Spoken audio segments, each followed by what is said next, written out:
GMGP, good morning, good people. Y'all could have been anywhere in the world, but y'all decided to wake up with us. You're sick. You're sick in the head. There's a lot of fantasy football shows out there, but I promise y'all, they not like us. Brock Bowers, you looked a little quicker than fast. What does that even mean? Redraft, Dynasty, best ball, high stakes, we got you covered. And that's MVS and Justin Watson with some of the dopest tools designed to help you cancel out the noise and dominate your leagues. If there's a white wide receiver named Antoine, sign me up. Maybe it's cultural. I don't know. In season or off season, rain, sleet, hail, and snow, comma, semicolon, period, next sentence, to bring you the most actionable and entertaining content on YouTube. You don't go buy the dip on the Titanic. Quarterback that you love, D-Bro. One of the best values in fantasy football. Prop bets with my man Jay Rich. Is that yes! Let's go! So wipe the crust out of your eye, get you a cup of coffee. It's time to wake y'all asses up. We're Ray and Jay in the morning. My God. How good is Dude, he? How good is GMGP? It is Wednesday, July 9th, 2025. Y'all decided to wake y'all asses up with myself and my brother from another mother. Y'all know who it is. My dog, Jordan Richards. You can find him at your boy, Jay Rich on X. Is Wake Up Ray and Jay every Monday, Wednesday, Friday. We got the people in the building. Jay Rich, Mark from Shanghai. Shanghai in the building. What's popping with you? What time is it over there, Mark? Late, early? Styley in the building. He's out in Australia. I'm getting all my countries together in the chat today. We got Canada. We got Shanghai. What's that? China.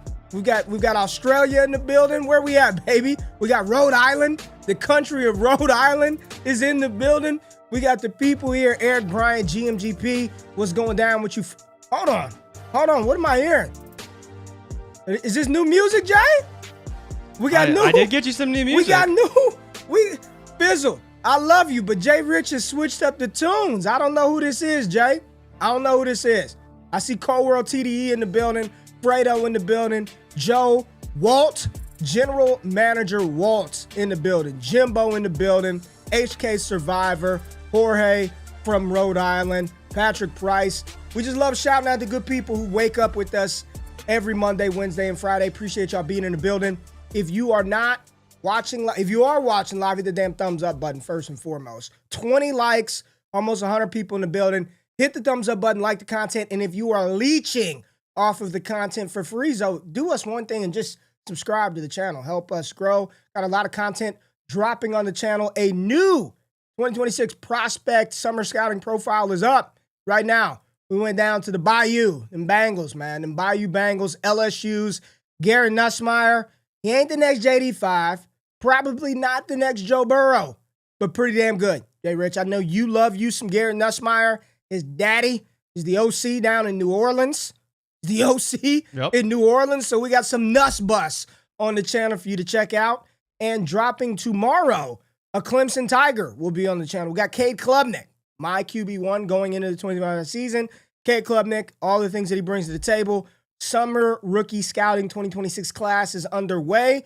Jordan Tyson, Antonio Williams, and Carnell Tate, wide receiver out of the Ohio State, up next. Jay Rich, how you doing this morning, big dog? I'm good, man. I'm good. You've been keeping me busy with some of these prospect profiles, but I've been enjoying it. I will say, Ray, after watching some of the highlights of the Clemson Tigers, Cade Klubnik looks pretty good, man. He's on time. Good, Jay. He's on target. He's on time. And he's it's on funny target. because when people watch the breakdown, you continue to say he doesn't do anything flashy, but let me tell you, in some of the highlights that I found, he was you doing saw some flash? Some flashy. I saw some flash and dash from old Cade Klubnik. Don't be shocked if he makes some big plays this spring, or this fall. But I don't know whether I'm with you on Cade over Nuss, but it's definitely closer than I thought it was. It's definitely closer than I thought it was. Definitely closer than I thought it was. We got one of the ladies of DD in the building. Our girl Joe in the building. Garrison, Kevin, what's popping with you? Yeah, we got a lot to talk about, Jay. We went through AFC, breakout stars for the 25 season. AFC offensive breakout stars, and the qualifier for this is that they're not all going to be rookies. Okay, we're not just going to go first-year players who probably aren't going to do shit for you in fantasy football, and we're just going to throw them in there to be breakouts. These might be players who have had time in the sun, who had time in the limelight at one point in time in their football career, but the light is dimmed a little bit, Jay Rich. They've turned that light down. But here in 2025, whether that be a change of scenery, situation, skill set, these are players that we think can boom for us in the 2025 season. So we went through all 16 teams in the AFC on Monday, and today we're going through the NFC, Jay. Was there any news from around the world of sports? We're not gonna waste a good drop here, Jay Rich. We ain't wasting one of the best drops in sports, that Straight Facts intro. But was there anything that we need to discuss before we get into the show? I mean, the only thing really that was interesting, and you know, you can get it from a multitude of angles, is Nikola Jokic not wanting to sign an extension this offseason with the Denver Nuggets. Jokic. Now, if you're a pessimist or maybe an optimist, depending on how you look at it, he can make $80 million more if he doesn't sign this offseason. But I prefer chaos, Ray. As a non-NBA fan, as a casual at best, I root for chaos. And so it's going into a season where they're retooling the offense. They brought in a lot of depth to try and compete in the West. But if things go south for the Nuggets, I do think, Ray, your Lakers are in play. I do think that Nikola Jokic and Luka Doncic could be a new dynamic duo in Los Angeles come 2026. Because when you think about just two amazing talents going to LA, playing in Los Angeles. Oh, look at this. He's got the jacket. He's putting it on. He's a believer. It's time, baby. Yeah, it's happening, Jay Rich. It's happening. And the funny thing is that people talk about the money side of it. This is a player that is the best player in the NBA, and he could not give less of a fuck that he is the best player in the NBA. He does not care. So to think that he cares over whether he makes $400 million or $360 million or $320 million to do the same damn thing he's been doing this whole time is kind of ridiculous. But hey, I'm kind of with the fact that it's a nice jacket, isn't it? It's a nice jacket. It was a nice jacket. Now, why did you buy that jacket? Pardon? Why did you buy that jacket? Because the people need to know the truth. The people need to know the truth. Because the people need to know the truth. No, tell them the truth, Ray. Be honest. Tell them the truth. I was excited when they made some signings. It didn't work out. I was excited about when they LeBron traded being for in LA. Russell Westbrook. Listen, I'm a Russell Westbrook fan. He's one of my favorite players. I tried to tell you. He's one of my favorite players. He is. Really? He is. The heart, the hustle, the energy, the passion in which he plays the game. Yeah, he's one of my favorite players. I enjoyed watching Russ do his thing during his prime, man. Averaging a triple-double. Neither here nor there, Jay Rich. What else about Jokic do you have to say? I'm just wearing this jacket. Oh, nothing, man. I just think it'd be sick to see LA get Jokic and have Doncic under contract. That would be awesome for the NBA. 2 stars in LA, probably the 2 most boring stars in the NBA, but stars nonetheless. And whitewash that LA, baby. Let's bring them home. Jokic and Luka. Let's go. International basketball in LA. We got it, baby. That was it, though. Nothing else news-wise, right? That was pretty much it. Man. We're waiting. Training camp starts in a few days. So everyone remember the 12th is, I think, one of the key dates. So it is coming up very soon. We should get some training camp stuff. Some rookies reporting on the 12th. I believe the 19th is like the first official day for all 32 teams. So, again, that's only 10 days away. So we'll have a lot of news, a lot of reports very, very soon. Yeah. But going into next week, I believe it's Detroit and the Chargers that are going to hit training camp first because they play in the Hall of Fame game. And I think they might report on the 10th, which I guess is tomorrow. So maybe it is next week. But yeah, we'll get a lot more NFL news starting next week when people start going to camp, rookies in particular, and seeing how that all shakes out. All right, man. Let's get into it, man. NFC. Let's start with the NFC East, Jay Rich. Talk about some candidates and some players that we think are going to have an exceptional fantasy football season in 2025. And let's start off with my Dallas Cowboys, Jay Rich. And I think this is an obvious candidate, an obvious pick. I know there was some hype around Jadon Blue the other day, but the real breakout candidate for Dallas in 2025 should be none other than their newly acquired wide receiver, George Pickens. I mean, just trust the Trinity. The dots for how he was used in Pittsburgh, right? He was, 7+ usage score, 7+ Trinity score in Pittsburgh. Now, while I don't believe he'll be utilized as much in Dallas the same type of way that he was in Pittsburgh is the only ticket in town. It should be higher quality of targets. It's a better offense. You've got a legitimate alpha number one wide receiver in CeeDee Lamb opposite of you to pull pressure away from you. The things that George Pickens does well, I tweeted this out a couple of months ago, Jay, right after the signing. His route deployment, the things that he does well versus what CD does, it's a match made in heaven. Like, they don't overlap one another in their concepts and their usage. This is a no-brainer for me. George Pickens should have a really good season. I think double-digit touchdowns are absolutely within his range of outcome in 25.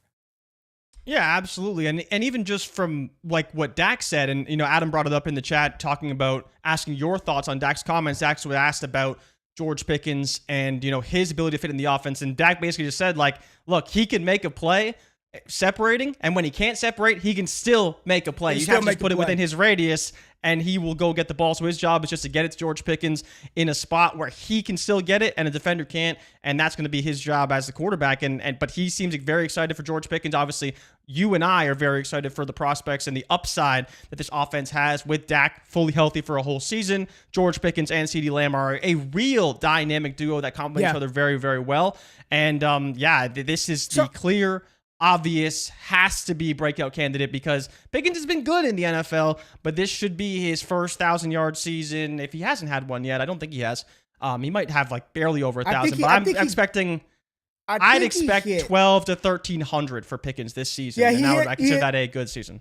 He had 1,140 in 23, so 63 receptions, 1,140 yards. Do you think he'll be that efficient in Dallas? I feel like he won't be that efficient, but he'll be very good. I think he's going to be real good, man. And I know it's diving way back into the time machine for production, but can he not produce? I mean, what's ironic is Dak Prescott, I think it was his third season in 2019 when they had Michael Gallup, right before they got CeeDee Lamb. And Gallup had 112 targets in 14 games, 66 receptions, 1,100 yards, and 6 touchdowns. Like, I think an efficient George Pickens, 1,200 yards, like ceiling type stuff, right? You're talking at the high end. I think 1,100 yards, he's done that before. 10-plus touchdowns is the expectation. Like, if you're thinking ceiling range outcome, I don't know if 1,400 yards, you're not going to get that alongside CeeDee Lamb. But 1,100 and 8-9 touchdowns, I absolutely believe that could be within his range. And that year, in 2019, when Gallup went 66 for 1,100, he had 15 points per game. He was wide receiver 17 that season, Jay Rich. So George Pickens for me. I hear some people, or I see some people in the chat saying Javonte Williams. I just think it's going to be too much of a pick. I just think it's going to be too much of a committee in Dallas. I really do. I think it's going to be too much of an RBBC there for any one player to really stand out and shine above the rest. But I don't hate the Javonte call. Let's move on to the New York Giants. Jay Rich, let's talk through the Giants. And I put this player on the list because I think he's undervalued a little bit. And I've been drafting the hell out of him.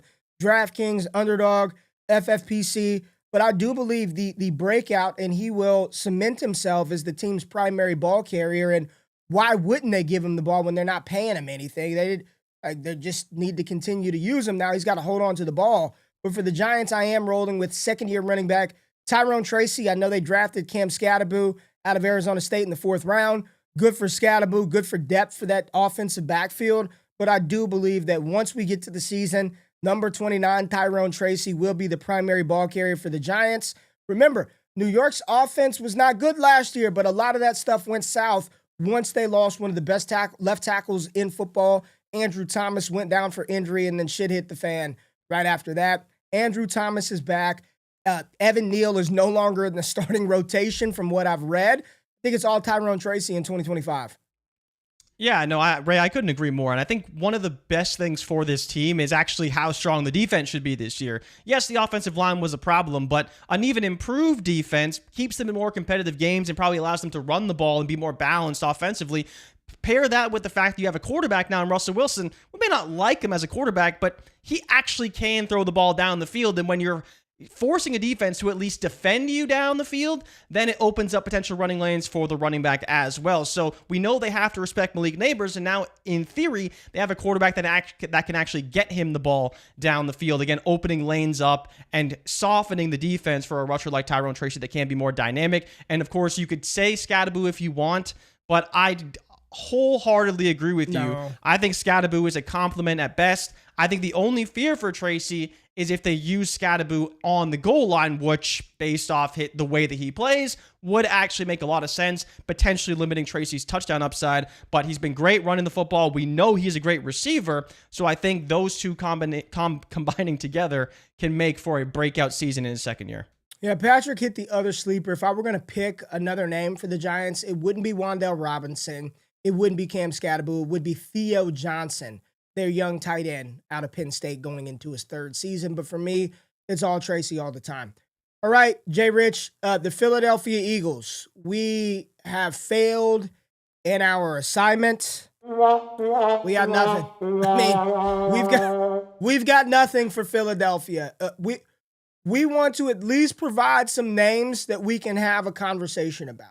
You all may not agree that it's George Pickens. You may not all agree that it's Tyrone Tracy, but you're not going to argue it too much. You might be like, you know what, Ray, I would have picked Theo Johnson. You know what, Ray, I would have picked Javonte Williams. In Philly, there's no one to pick. There's no – if Saquon goes down, the whole fantasy football world is doomed, so we don't want that. Yeah. Will Shipley's not doing anything if Saquon's healthy. It's not Jahan Dotson. It's not Grant Calcaterra. If A.J. Brown doesn't want to play football, sure, maybe Devonta Smith can. There's just nobody. There is, Jay, is there anybody from Philly? Anybody. There's no quarterback. There's no tight end. There's no receiver. There's no running back. Breakout candidate, Quinyon Mitchell, defensively. He's going to really ascend next level of defensive backery. But there's nothing offensively for Philly, is there? No, there's literally, and what's funny, Ray, is like, obviously we know the big names. It's A.J. Brown, Devonta Smith. It's going to be a lot of Dallas Goedert, Saquon Barkley, and Jalen Hurts. That is the offense. Arguably one of the most established offenses we have in the NFL. I even tried to dive into the O-line, Ray. There isn't even you were giving me an O-line sleeper. Because I know the entire O-line outside of Tyler Steen. I didn't know who Tyler Steen was, but guess what, Ray? He started the entire season for Philly last year. He's not a breakout candidate because he's been the starter. So there's literally nobody on the entire offense. The only guy really is Will Shipley. And Ray, if you want a deep, deep sleeper, maybe a Jalen Hurts injury can open the door. Oh, God, no. Next. Sorry, Philly. As the breakout candidate y'all are in world Philly. champs. There is no breakout offensive star. It is, Joe said, the backup tight end. There's none. None in Philadelphia. No. Draft the big 3, 4, move on, Philadelphia. That is it. Washington Commanders, Jay Rich. And I think the breakout star is going to be a blast from the past. I really do. I know we've joked and we laughed and we've had fun with the pictures and the images, and this one here also, too, is not very flattering. But I do believe we get a blast from the past from numero uno, Deebo Samuel. Deebo traded from San Francisco to Washington, motivated, playing with a young quarterback that's really good. You look at the offensive pass catchers for the Washington Commanders going into the season. You got Terry McLaurin. They lost, who's their big play guy that's in Jacksonville now? De'Ami Brown is gone. No Olamide Zaccheaus in Washington anymore. Noah Brown was injured. To what degree, we have no clue. Carted off the field during OTAs. They drafted Jalen Lane out of Virginia Tech in the 3rd or 4th round. It's going to be a lot of Terry McLaurin, a lot of Zach Ertz, and a lot of Deebo Samuel. Yeah, it's going to be a ton of Deebo. And I think the only case for another player is potentially Jalen Lane if he does fill in for Noah Brown should there be a serious injury. But they already have Michael Gallup on the team. They still have Luke McCaffrey, who's been there for a while. We don't expect anything from those guys. But, yeah, that's pretty much it. I was even looking at the running back depth chart. Ray, I know everyone likes Jacory. I know you want to do it. What's his name, Jay Rich? What's his name? Jacory Krosky-Merritt. I don't know if he was a 6th rounder, 7th rounder. He was a late 7th rounder, Ray. I don't think he is our breakout star in 2025. What about Ben Sinnott? Do you have any love? What about the Sinnott? Ben Sinnott. He's behind John Bates right now. And Bates is more of a blocking tight end. John Bates is the blocker. I know, he's more of a blocker. He's the blocker. Unless Zach Ertz gets hurt, I don't really see it that's happening. The bet. The breakout star for this team is Laramie Tunsil. Laramie Tunsil has some rehabbing in his image to do, and he is desperately needed for this team. They need to improve the O-line. They paid him a ton of money and traded for him in order to do so. This is the savior of this offense. And what's funny is, who is it in the chat? I don't know why this comment made me cackle so much. Big Stomach Samuels. Big Stomach. Joe, you That's need a good to stop nickname. it. Leave Debo alone. Stop. We should start calling him Big Dumper. He could be the NFL's Big Dumper. What do you think, Ray? I don't even. Who's the Big Dumper? Like, whose nickname is You that? don't know who the Big Dumper is? Ray. Who's the Big Dumper? The Big Dumper is the MLB leader in home runs, Cal Raleigh. That is, wow. This is bad, Ray. This is shameless from you. I'm going to give you a Big Dumper jersey for Christmas because you deserve it now. And you're going to have to wear it around loud and proud. Big Dumper. All right. That's the NFC East. George Pickens, Tyrone Tracy, a pass for Philadelphia, and Big Stomach Samuels, Debo Samuels from the Washington Commanders. Let's go to the NFC South. Jay Rich, let's go to the NFC South. Let's start with the New Orleans Saints. Jay Rich, who's the breakout star for the Saints in 2025, baby? All right, so we got to pick somebody here. We don't Chris try Olave. to preface it. Just say the We damn know name. Brandon Cooks. We know Rashid Shaheed. If this team is any good at all, Ray, it's got to be Finger Guns man himself, Finger Guns. Tyler Shuck. Finger bang, baby. Bang, bang. It ain't Kendre Miller. It ain't Devin Neal. It not could Bub be one of the Means? offensive linemen. No, it's not Bub Means. It could be Kelvin Banks, though. Like, for real, offensive star, Kelvin Banks is the pick. But Tyler Shuck, the experience he has and the time that he had in college is well documented. He was in college for a long time. But maybe, just maybe, that experience will translate to the NFL. And I don't think we should just say that he's not going to be any good. He's going to be the starter for a reason. They drafted him for a reason ahead of many other quarterbacks. And you may not agree with his draft selection, but he's now going to be the starter, and I don't think you should be ignoring him because I no personally love for do Spencer. believe... Spencer's a friend of the show, man. No love for the Rattler. If he could win the job, maybe, but he didn't. He lost it to a 26-year-old rookie kid, instead. Man. I like Spencer Rattler. He's a good kid, but Tyler Shuck, prototypical size, big arm. A lot of people say he's very smart. I can't speak on that myself, but I'm excited to see what Kellen Moore does with him. Pathetic. I'll just say that. That CPOE, I like it. I like the metric for quarterbacks. It was not good, but he's going to start. I agree. He's going to start, and if that team's going to be worth a damn, Tyler Shuck's got to be okay. I mean, they got a good offensive line. So let's go with a big name. Let's go with the biggest name. I mean, he's, 101 right now in Scott Fishbowl, and we are talking about the Atlanta Falcons' very own Bijan Robinson, Jay Rich, and much like our conversation around DK Metcalf yesterday or Monday on the AFC show, we all know Bijan's a stud. He's really good, but is this the year that we get that LaDainian Tomlinson level production? Remember that's what we wanted? Rookie year, he's LT reincarnated. I want to ask the question, are you in on Bijan being the RB1 overall fantasy football 2025? I am 100%. Okay. I think that's why he's on the list, because that's what we want, right? We want Bijan RB1. That's what people want, correct? Absolutely. I mean, I drafted him 101 in Scott Fishbowl, coming off a 300 carry, 1,400 yard, 14 touchdown season simply on the ground. I think he'll be even better this year. Okay. He was hampered by Kirk Cousins because Kirk Cousins didn't give him the ball and they weren't as effective offensively. And in the second half, they started to give him the ball even more. And while I do think Penix can be a good quarterback, this offense and this team will go as far as Bijan Robinson takes them. And going into his third season, we saw his carries go up by almost 100 from year 1 to year 2. And I think he's going to have even more in year 3. Because Zach Robinson talked about how he struggled early in the year adapting to this new scheme. And once he understood the scheme, you could clearly see that he was a much more effective rusher and arguably the best fantasy running back overall. And so with that, now going into year 2 in the Zach Robinson scheme, I think Bijan will be even better. And I wouldn't be surprised if he gives us a 1,600-yard rushing season this year and breaks out to be the RB1 overall. And here's the thing, man. If we're talking dynasty fantasy football, if he does that, Jay Rich, if he does hit those levels that we have wanted and expected him to ascend to from his rookie season, you're going to get the rare case where a third-year running back is going to gain value. Like, he's going to be even more valuable at that point. So if you wanted to tear down, trade, move him, like, I really think, and I hear people getting excited about Penix, and I'm excited about what Penix can do, but what would be the Penix breakout? Because I don't know where he's ranked right now, but I don't see how he's going to go up and ascend to a higher desirable point. Like, much Bijan will. And I know he's already valued as one of the top running backs, but what people will pay for that, it's not equal. Like, what people are willing to, I don't want to pay that for a running back. If he does it and becomes this, I'm just using LT because that's what everybody kept comping him to coming out.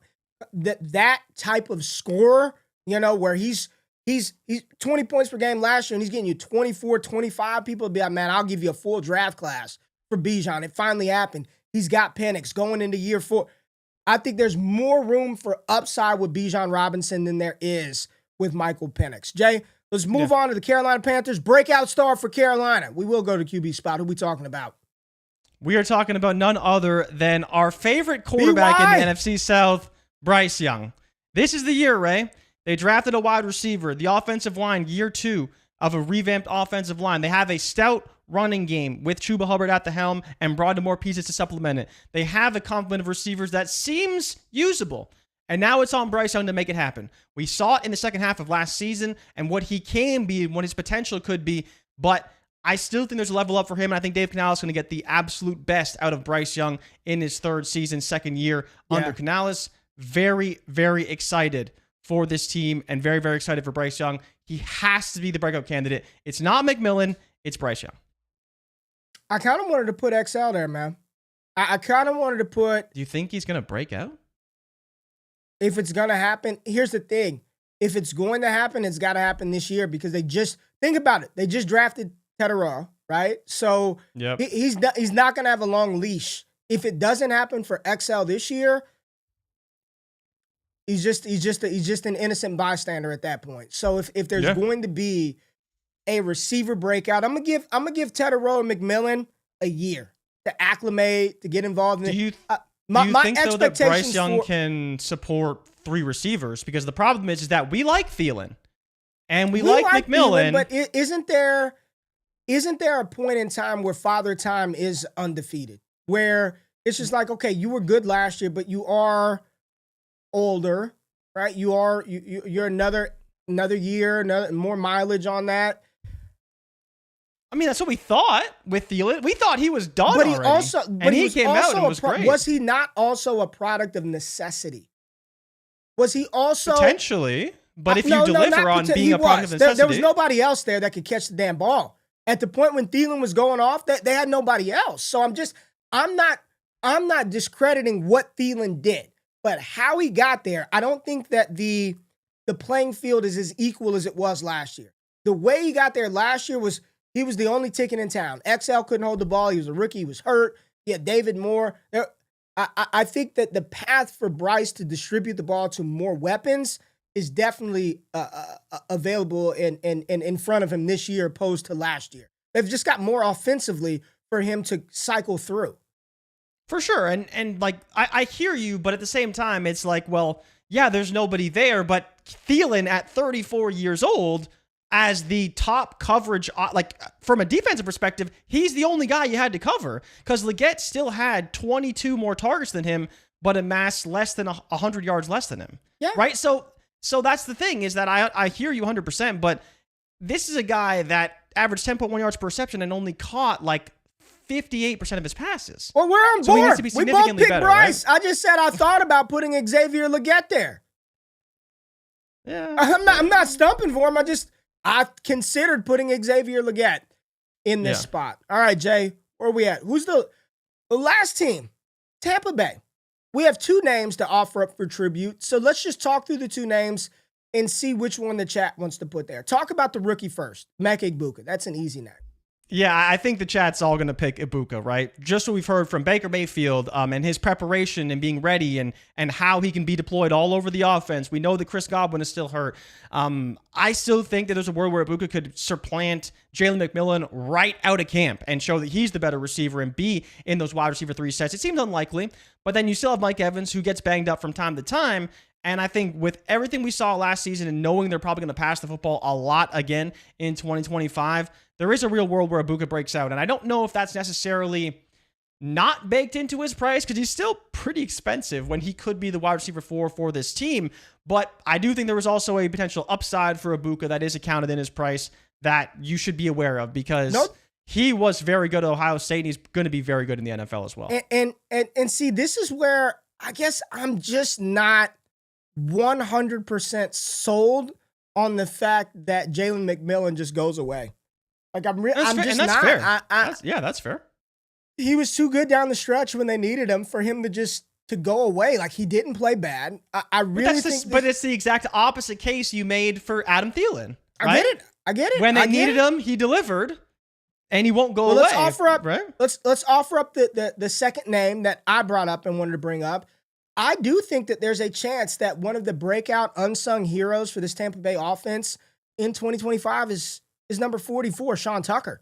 Jay Rich, this third-year running back out of Syracuse. A lot of people were excited about him during his draft cycle process, fell due to heart medical conditions, got on the field, showed some explosiveness and sparing opportunity over the first couple of years, especially last year, second year of his NFL career. But this is one where we know Bucky Irvin's going to be the top dog.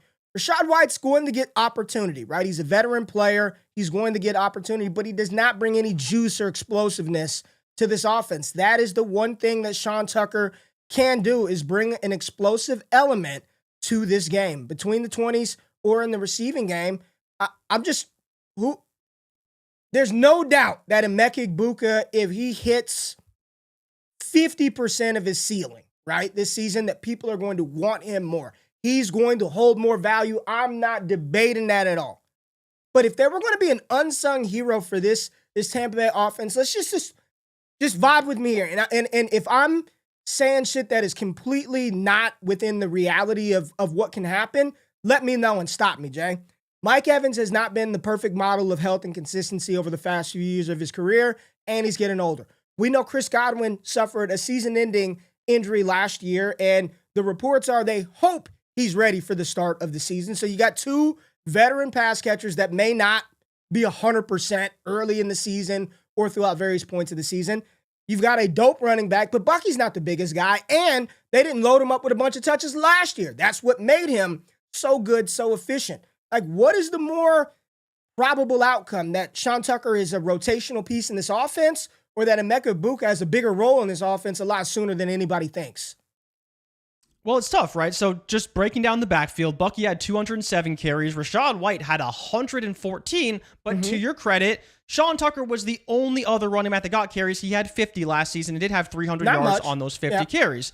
But even with that, if I'm projecting this backfield going forward, Bucky's still going to be heavily involved to probably take carries away from Rachaad White. But where you could be right, Ray, is if they decide to take those carries away from Rachaad White and turn him into a probably situational passing down back, which he's great at. Let Bucky run the ball and do some receiving as well, and let Sean Tucker be the rotational rusher. He could maybe get to like 100 carries and be viable this season. And then you go look to the pass catchers, it was very spread around offensively, right? Cade Otton still was second on the team in targets last year with 87. No one remembers that because no one cares about Cade Otton. Because Chris Godwin got hurt, of course, Jalen McMillan came on strong in the second half, but there still could be a 75 target ceiling for Egbuka if most of these players are relatively healthy throughout the season. And maybe Sean Tucker is the better bet, especially at cost, relative to what you'd get for Egbuka. But I think that Egbuka can break out in a big way. I'm just telling you, no one drafts him. Nobody. Well, the other player I wanted to bring up, actually, and people were talking about in the chat when we were talking about the Falcons, is no one drafts Ray McCloud either. I draft the shit out of Ray. I draft no one drafts Ray McCloud. Like, I don't think anyone drafts him. And no one talks about him as the third wide receiver in Atlanta, and he had 600 yards last year. I like him. And he could have an even better year this year. So it's very interesting the way this all works out. But yeah, I'm with you. I think Tucker's a good option, but Ibuka's kind of the sexy name. Okay. All right. NFC South. We talked about Bijan Robinson being the RB1, but I can be swayed. You can buy my vote. I love the call for Ray McLeod because I have drafted a lot of Ray McLeod, underdog, FFPC, and DK. Bryce Young for the Carolina Panthers. Tyler Finger Guns Shock for the New Orleans Saints. And a combination of Sean Tucker and Emeka Egbuka for the Tampa Bay Buccaneers. I like it, Jay Rich. We got to go to break. I quickly want to run through a list of top 10 running backs in the NFL. Then we got to go through the NFC North and the NFC West. So if y'all can, do us a huge favor, hit the thumbs up button, like this stream. And if you're watching and you're not subscribed, just subscribe to the channel. We got dope content coming out all the time. We'll be right back after the break.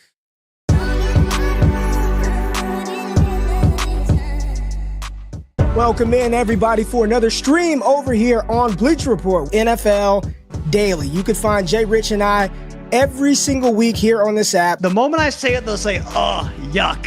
And it's got to be Najee Harris, right? It's That world is in an alternate timeline somewhere in the multiverse. It ain't here on Earth 616 or whatever. It ain't here. Jay Rich and I are on every single Thursday, 7 p.m.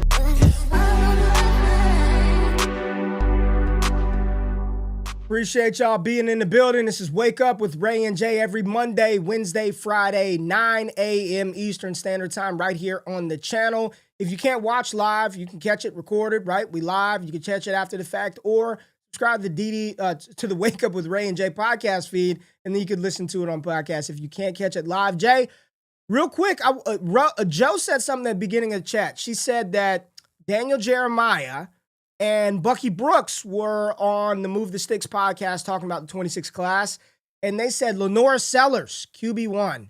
No doubt about it. Let me just say this. I like Lenore's.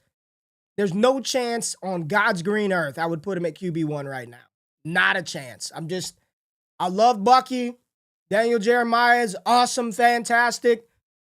There's no way on earth I would have him as QB1 right now. I think he's got a lot of talent. Didn't he compare him to Dante Culpepper, I believe, if I'm remembering correctly?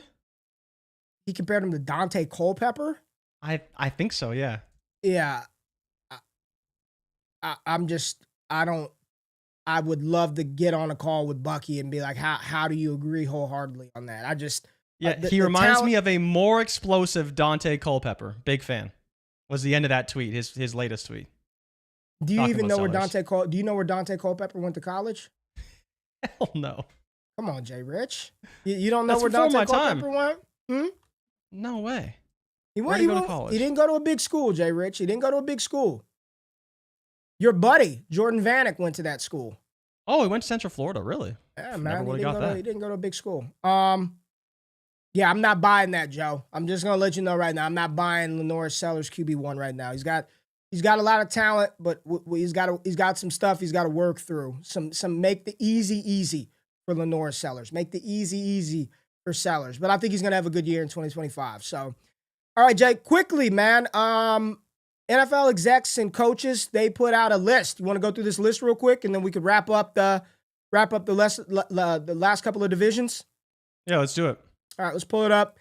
They went through top running backs in the NFL, Jay Rich. Top running backs in the NFL, top 10 running backs. Who wrote this article? Let me give them credit. Who wrote this? Was this Barnwell? Was Jeremy Fowler. Oh, Jeremy Fowler. Okay. Jeremy Fowler. Top 10 running backs in the NFL, according to the execs and the coaches. Number 1, Saquon Barkley. Any issue? No. Number 2, Derrick Henry. Jay Rich, thoughts? I think it's fair. Yeah, the King's pretty damn good, man. 31 years old and still climbing. Last year was number 9 going into the season. Number 3, Jay Rich, Jahmyr Gibbs of the Detroit Lions, RB3 in the NFL. I actually like it a lot. Jahmyr Gibbs is really good. He's really who had good. Who had him RB1 in the class, Jay Rich? Long before consensus. Who had him RB1? Well, you did, but did you keep him there? That's besides the point. Number 3, Jahmyr Gibbs. Number 4, Bijan Robinson. Jay Ridge, Bijan, number 4. Last year. And see, this is my thing, right? The expectation for everybody last year was number 1 running back, and he wasn't. So that's why I'm like, this is the year that that Bijan finally gives us, RB1, Can he be the top dog in the NFL? RB5, Jay Rich, Christian McCaffrey, still 5th. Really? In the NFL. They still voted Christian McCaffrey RB5. Exactly. I guess like when healthy, man, like when you're doing a ranking like this, you kind of have to assume health to some extent because Christian McCaffrey is really good. He's probably better than Bijan if he's healthy. Very good. Very good. 29 years old. At number 6, Josh Jacobs. I don't know, man. Yes, do you think man. Josh Jacobs is yes, at absolutely. 6? He does not get the credit he deserves. 100%. Is he better than Alvin Kamara? The answer is no. Not even close. He is not better than Alvin Kamara. 1,300, 15 touchdowns. He's been a rushing champ. I think Josh Jacobs is very underrated. He does not get the type of credit that he deserves. So I love the fact that he's here at 6. JT at 7. JT's also better than Josh Jacobs. Like, significantly better than Josh Jacobs. James Cook at number 8. Look, Ray, he had a good season. But, I mean, if he doesn't score 16 touchdowns, is he on the list? Probably not. Number 9, Joe Mixon. I'm fine with Joe Mixon at 9. Mixon's pretty good. And 10, Alvin Kamara. There's just no way. Not at 10. There's just no way. Why? Because he's not a 1,300-yard rusher? He's not a top 5 running back? Ray, the craziest thing about this is there is literally, not literally no difference, but there is hardly a difference between the statistics of Christian McCaffrey and Alvin Kamara.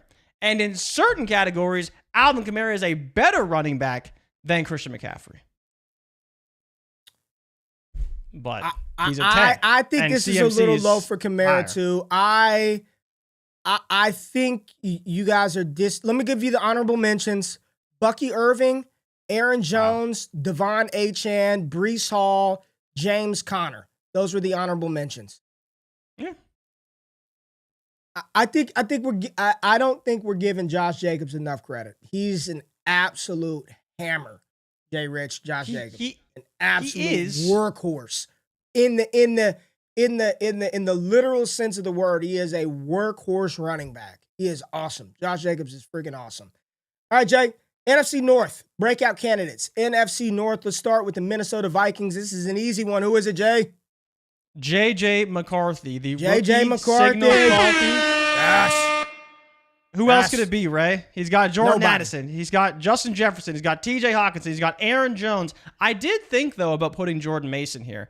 But Jordan Mason's not going to make enough of an impact compared to J.J. McCarthy. If they are good, J.J. McCarthy will probably be pretty good. He is the one and only breakout candidate for the Minnesota Vikings offensively.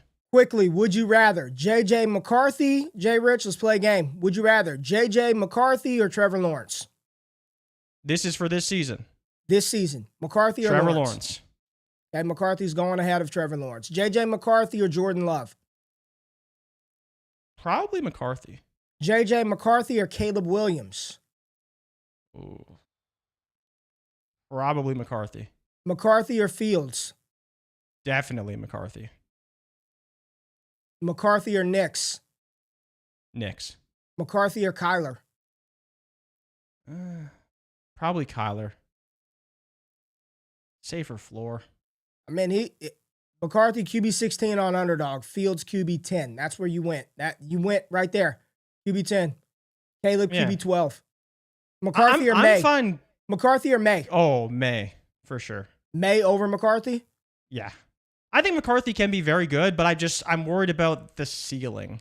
He'll probably run the ball quite well, but I don't know if I see him being more than like a 3,500-yard passer. Like, he's still a rookie, right? Like, he's probably not going to throw over like 4,000 yards this season. Okay. Right? All right. Let's go to the Green Bay Packers. I like this pick right here for Green Bay. And I know we spent a lot of time talking about the receivers and the pass catchers, but I think the real beneficiary for Jordan Love and for the Green Bay Packers in 2025 is probably going to be tight end Tucker Kraft.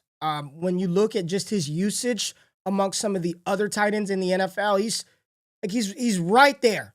When you look at Green Bay, and it's one of the things that I think Trinity does a really good job of highlighting. They had 2 pass catchers in this Green Bay offense, Jay, who their dots are ahead of the regression line. They're doing more with less, essentially. When they're throwing the ball, they are producing more fantasy points than other players with similar type of usage. Those two players for Green Bay were Jaden Reed and Tucker Kraft, two players they probably need to prioritize more. While I like Matthew Golden's skill set, and I absolutely 1,000% believe that one of the things that ailed and was problematic for Green Bay's offense is they had no element of deep play speed. Losing Christian Watson hurt. When they had Christian Watson on the field, the offense operated better. I do believe Matthew Golden's going to fill in that role, but he's not going to be the primary beneficiary of his field stretching prowess. It's going to be Tucker Kraft underneath. I believe that he is in line and due for a really, really big season. And this is year 3 for Tucker Kraft. So that's about the time where tight ends who are not Brock Bowers start to kick it on. Yeah, I mean, this is a guy who had 70 targets last season, which is 4th on the team, but the team high was Dontavian Wicks with only 76, right? Now, I do have to ask you, do you have any concerns about Luke Musgrave potentially being healthy for an entire season? Zero. Because that's really the only thing that's going to hold him back is that, yeah, he had 70 targets last year, but Musgrave only played 7 games. And so if they're splitting work to some extent, which I kind of think they will if healthy, then that may hurt Kraft's ceiling. But I do agree, like, he is the breakout pick. You're not picking Dubs. You're not picking Reed. You're not taking Wicks. You could go to Matthew Golden if you want. I'm probably not doing it. And I'm not taking Jordan Love. That's for sure. So I'm with you. It has to be Tucker Kraft. I think he's a fantastic pick and could be a great breakout tight end this season. I got the tool pulled up. The only 2 players above that line, Jaden Reed. I mean, the usage is not great. Anything sub 5 is not good. 4.9, but 12 points. You got Romeo Doubs, who was used more than anybody, right? The usage was great. The scoring was low. Christian Watson down there. There's Wicks with all of his targets. It didn't yield anything. 6 points per game. And there's Tucker Kraft right there. 4.5 Trinity score, which is not great, but it's above 4 for tight ends. You want that. And he scored over 10, right at 10 points per game. So I'm very much in on Tucker Kraft being that primary, beneficiary for having somebody like, what's his name? Golden join the fray. Oh, Matthew Golden, yeah. To help open things up underneath for a player, for everybody, honestly, because when Christian Watson's not healthy, he's not stretching the field and forcing the defense to cover all areas of the field, and that's where having a player like Golden could really open up this offense for everybody, honestly, underneath. All right, Detroit, Jay Rich, let's go get him. J-Mo. It's one guy. It's J-Mo. It has to be. The hard part for me is I don't necessarily agree 100% with the J-Mo breakout, but if there was a player that broke out for Detroit, it's 100% going to be Jameson Williams. The question is, for me, is he going to get the ball at the same rate he did last season and as creatively as they got him the ball last season? Outside of that, he has the talent, he has the ability. Hopefully, he can be on the field and healthy and break out because he could have a monster season for Detroit because they're going to need him this year, and I think that he is the easy, locked and loaded breakout candidate for the Detroit Lions. And he kind of broke out last year, but I get what you're saying. Like, people want to see it twice, right? Even the great Amon-Ra St. Brown, people were not all the way in after 1 year. I got to see it again. 1 year isn't enough. I need a larger sample size. If J-Mo does it again this year, and I'm looking at his Trinity score last year, 5.62, inside of those like ranges, those tiers, those thresholds. He's in there. He's above the line. Very efficient offense. I do believe it continues. I do believe 1,000% that this continues for him. His big thing is staying his ass on the field, staying off of parlays and DraftKings, staying on the field, not getting into trouble. And when he's on the field, he's an awesome football player. So I'm with you with Jameson Williams. There's really nobody else. I'm not putting no Isaac Tesla in there. There's nobody else. It's J-Mo has to continue to ascend. Yes. And honestly, they've talked him up a lot, right? And people are saying the targets aren't going to go up, but he only had 91 targets last year. They can absolutely go up. Yes. Because it's not like he's seeing this gaudy target number. Yes, so absolutely. I think there's definitely a world where there's a much higher ceiling than 58 receptions for Jameson Williams. Correct. 100%, Jay Rich. I'm in there with you. And then the final team, Chicago. Who we talking about, Jay Rich? Oh, we're talking about my boy, Ray. No, I'm just kidding. We're not talking about DJ Moore today. We're talking about your boy, Rome Odunze, Ray. I mean, I talk about him all the time. Go ahead, Jay. You got the wide receiver 1 in Chicago. You said this is the season that with Ben Johnson, Caleb Williams not getting sacked 63 times, an improved offensive line. Yeah. This is the year that Rome Odunze and his dad are going to be happy because he's going to be getting the ball early and often and hopefully down the field. This is the year where Rome Odunze goes from wide receiver, 16, 17, all the way up into the top 10 as a potential 150 target guy and a top 10 wide receiver for fantasy football as Caleb Williams is number one option in Chicago. Yeah, I think it's pretty obvious for the Bears. Well, I guess you could go. I thought about maybe Roschon, but I felt like I was reaching there. Like there's nothing to make me feel great about Roschon. I want to take a couple of stabs at him, but I didn't feel confident putting Roschon there. In a way, I kind of wanted to put Swift as well, Jay Rich. Maybe Swift is the pick for me, man. Like if it wasn't Odunze, and it's not that I think he's a great running back, but there is still nobody there. This is an offense that heavily utilized 2 running backs in Detroit, and there is one guy there, and his name is DeAndre Swift. And it's not that I think he can stay healthy for the whole season by any stretch, especially with the utilization and how often they run the football in Detroit.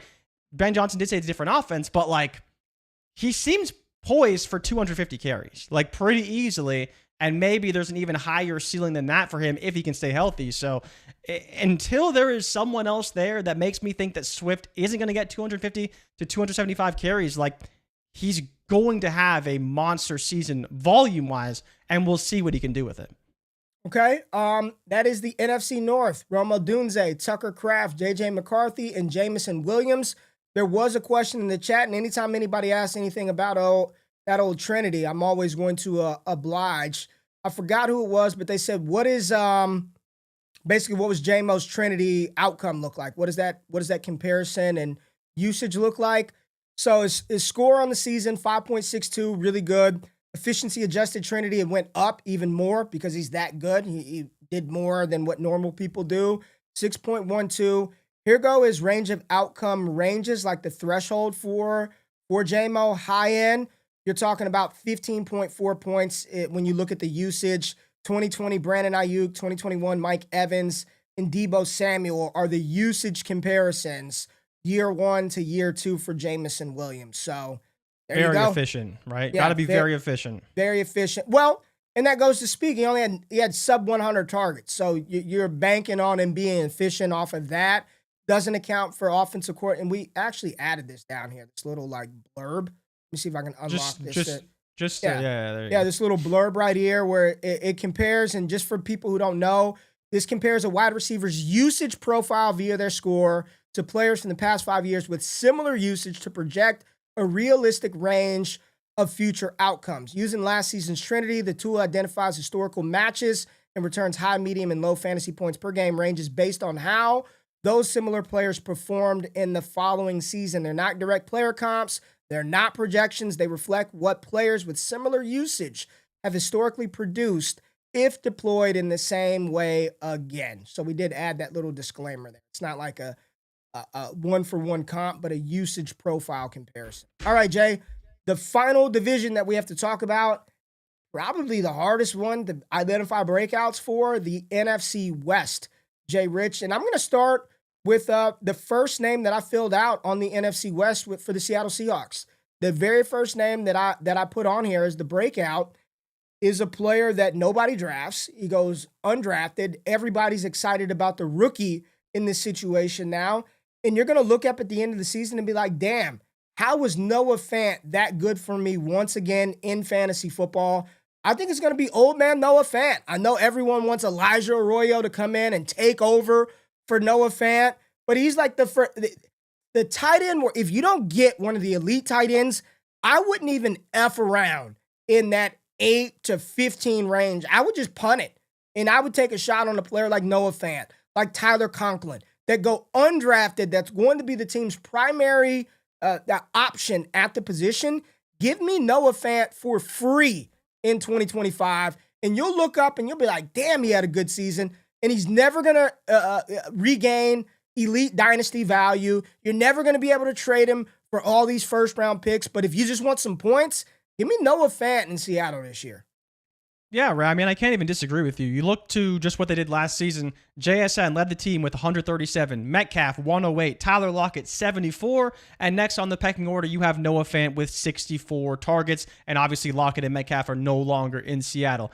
Cooper Kupp, what is he going to be for this offense? We have no idea, and I certainly don't expect anything from Marquez Valdez-Scantling. So while I expect JSN to have a massive season, probably 150-plus targets, maybe there is a world where Noah Fant can be that receiving outlet for Sam Darnold and amass, I don't know, 90, maybe even 100 targets on the very, very high end. The only concern really for me, Ray, with Noah Fant is not the way that he was utilized in Seattle. It's the way that Sam Darnold utilized his tight ends in Minnesota, because TJ Hawkinson was not very good because Sam Darnold didn't like to throw the ball over the middle. But outside of that, if he can work within this offense and that structure in this Clint Kubiak style that does use tight ends fairly effectively, Fant will be great in Seattle. Just correct me if I'm wrong. TJ Hawkinson was also returning from an ACL injury, correct? He was, but I've heard a lot of people who cover the Vikings and other like Vikings analysts say that Darnold didn't throw over the middle, and that really hurt Hawkinson. And that's one of the reasons why Hawkinson could be a lot better this year, because McCarthy's not scared about throwing over the middle of the field. Who said that? Thor? No, it was someone on who does the Vikings radio show. They were talking about how it was absolutely there was you didn't. It wasn't Thor. Nice. Thor. You heard that from Thor. San Francisco, Jay Rich, who's the breakout 2025? Well, it's not Ricky Pearsall, Ray. And no, I think that this is where people are in on this guy. People are not in on him. People don't want to be in on him. People don't want to be in on him. They're a little scared, right? They're a little scared of Juwan Jennings. They're saying, well, last year was a fluke, right? Because players were injured, and nobody thought Juwan Jennings was actually going to have any staying power. But why not Juwan Jennings, right? Why not Juwan Jennings being the number one wide receiver target for this San Francisco offense and Brock Purdy? They just paid Brock Purdy all this money. So you know what, Brock? It's time to deliver. It's time to get the ball to your number one receiver. And with Brandon Ayuk coming off injury and Ricky Pearsall trying to find his way into the NFL, Juwan Jennings is the only player that you know is going to be in the right spot at the right time always, because he did it last season, and I think he's going to do it once again. Yeah. I mean, as far as usage leaders, it was George Pickens, it's Juwan Jennings, and what's changing? Debo's gone. That's changing, right? Brandon Ayuk still hurt, right? Last time I checked. I want Juwan Jennings. I mean, I hope Pearsall can become something and show that he was worthy of that draft capital and play to his potential. But the answer is here's who San Francisco used last year. Here it is. Kittle. I mean, anytime you see a tight end this high up, it's just ridiculous. I'm just scary. It's very good. And then Juwan Jennings. Those were your guys. Kittle, Juwan Jennings, weeks 1 through 17. Those were your dudes, man. Those were your dudes. I'm in on Jennings this year. Again, is he going to be this dynasty asset, Jay Rich, that you're going to be able to sell for multiple firsts? Hell no. No. You'll never get a first for Juwan Jennings. But give me points. What's the name of the game, Jay Rich? What do we play to do? We play to win the game, right? We play to win the game, or we play to just have a bunch of damn picks at the bottom of your sleeper roster. What do you do, Jay Rich? I play to win the game, personally. Let's go. And he got paid, too. Juwan Jennings, let's ride. All right, where we at next, Jay Rich? Next, I'm going to go to L.A. We're going to the Rams. Go to the Rams. Because... You know, Ray, I don't feel right taking Devontae Adams, even though I love Devontae Adams this year. You didn't want to take Tay? I thought maybe I'll take old man Stafford. Like, can I just pump up Stafford until Stafford maybe he could be in the top 10? But I brought up a Monday show talking about Liam Cohen and what he's going to do with this rushing attack and why I think Trevor Lawrence will be good this year. And I brought up the comments from Sean McVay talking about Liam Cohen's offense and the utilization of multiple running backs. I don't think that Jarquez Hunter is going to be a massive part of this offense, but if there was a player to break out offensively, it's going to be him. And I think there's a world where maybe even pretty early in the season, he's running ahead of Blake Corum. We should have seen a lot more from Blake Corum if he was any good last season because he was healthy and Kyron Williams wasn't playing that well. And so for me, I think the answer is Jarquez Hunter. I see people are saying Terrence Ferguson in the chat. I'm just not banking on a rookie tight end, especially in an offense that historically does not even utilize the tight end very much.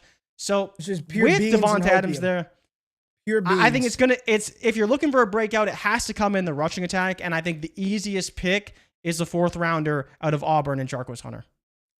I like Terrence Ferguson too, y'all. I like him too, but I'm not pegging him as that breakout star for the Rams in 2025. I'm with you. It's probably 3 layers of running backs, Devonta Adams, Puka Nacua, and then you get to whatever tight ends are going to be on the field, which ain't going to be Terrence Ferguson out the rip. So I like Ferg, year 2 play, 2nd round. I've got more patience for the tight end position. If you're not a locked and loaded 1st round stud, I'll give you a year or 2 to get your shit together. I'm not banking on that Ferg. Do you want to know how many targets the top tight end had last year? 47. Very close. 49. Colby Parkinson. Is he still there? Yeah, I think so. I think he is. Yeah. I think so. And the next on the list is Davis Allen with 12. So that Ferg is going to jump in there and get 100. Not happening. All right, Jay. Last team, NFC West, Arizona Cardinals. Who do we have, man? Who do we have for the Cardinals? It is not Maserati Marv. I can't believe that you put this guy on the list.